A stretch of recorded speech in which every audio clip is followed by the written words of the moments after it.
Hello বন্ধুরা, আজকে আমরা আলোচনা করি এলসিডি ডিসপ্লে নিয়ে। আমরা জানি আমাদের দৈনন্দিন জীবনে কি অনেক গুরুত্বপূর্ণ।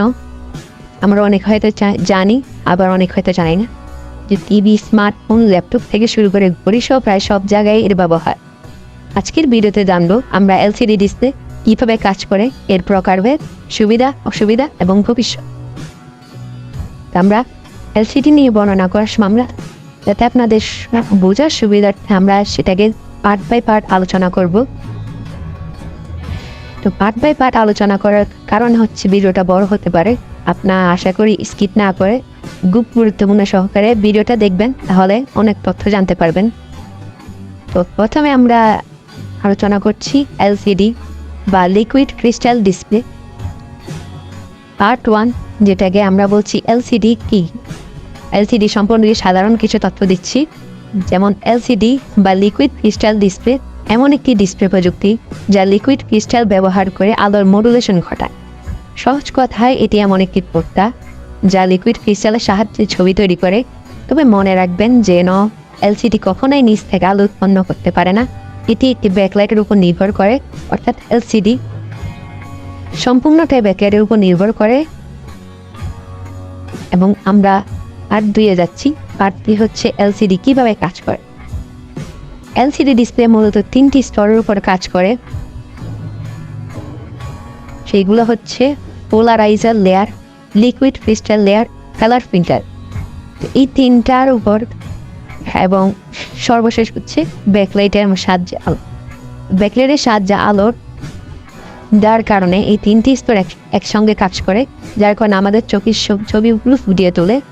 তো 1 নাম্বার হচ্ছে পোলারাইজার লেয়ার, এটি মূলত হচ্ছে আলোর ফিল্টার তৈরি করে। 2, liquid crystal layer. Liquid crystal layer যেগুলো হচ্ছে বৈদ্যুতিক ভোল্টেজের মাধ্যমে আলোকে বাঁকায়। 3, কালার ফিল্টার, এটি আলোর মাধ্যমে বিভিন্ন রং তৈরি। এখন আমরা পার্ট 3-তে যাচ্ছি, সেগুলো হচ্ছে এলসিডি এর প্রকার। এলসিডি কয় প্রকারের হয়? আমরা মূলত দেখতে পাচ্ছি যে এলসিডি ডিসপ্লে মূলত 3 প্রকার হয়। একটা হচ্ছে টিএন, আইপিএস, ভিএ। তো প্রত্যেক প্রকার আলাদা কাজ রয়েছে, এবং এগুলোর মধ্যে কোনটা ভালো, কোনটা সবচেয়ে ভালো এবং কোনটা খুব খারাপ এবং সস্তা মানে। তো প্রথমত টিএন, যেটার পুনরূপ হচ্ছে টুইস্টেড নেমাটিক। এটা সবচেয়ে সস্তা, দ্রুত কাজ করে, এবং কিন্তু ভিউইং অ্যাঙ্গেলে খুবই খারাপ। সাধারণত আমরা প্রাচীনকালের যে টিভিগুলো দেখতে পাই সেগুলোর মধ্যে টিএন প্রযুক্তি ইউজ করা হতো। আইপিএস, ইনফ্লুয়েন্স সুইচিং, রঙের মান ভালো, তবে ভিউইং অ্যাঙ্গেল কিছুটা হলো টিএনের থেকে উন্নত।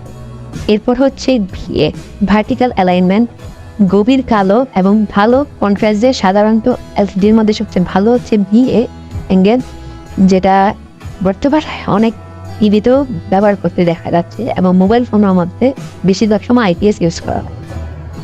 এখন আসি এলসিডি ডিসপ্লের সুবিধা এবং অসুবিধা নিয়ে। এলসিডি ডিসপ্লে কিছু সুবিধা হলো এটি হালকা এবং সাশ্রয়ী, উৎপাদন খরচ কম, এটির দীর্ঘস্থায়ী, এবং এর অসুবিধাও রয়েছে, এটি কিন্তু ব্যাকলাইট ছাড়া কাজ করতে পারে না। ওএলইডি ডিসপ্লের তুলনায় কম কন্ট্রাস্ট।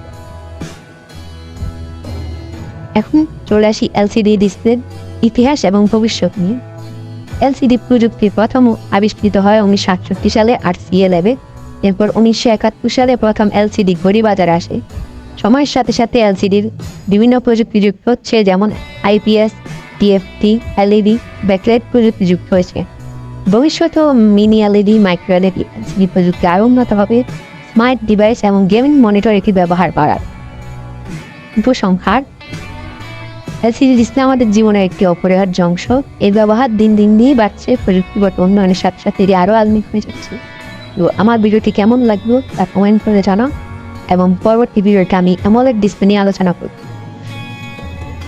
আশা করি সবাই ভালো থাকবে।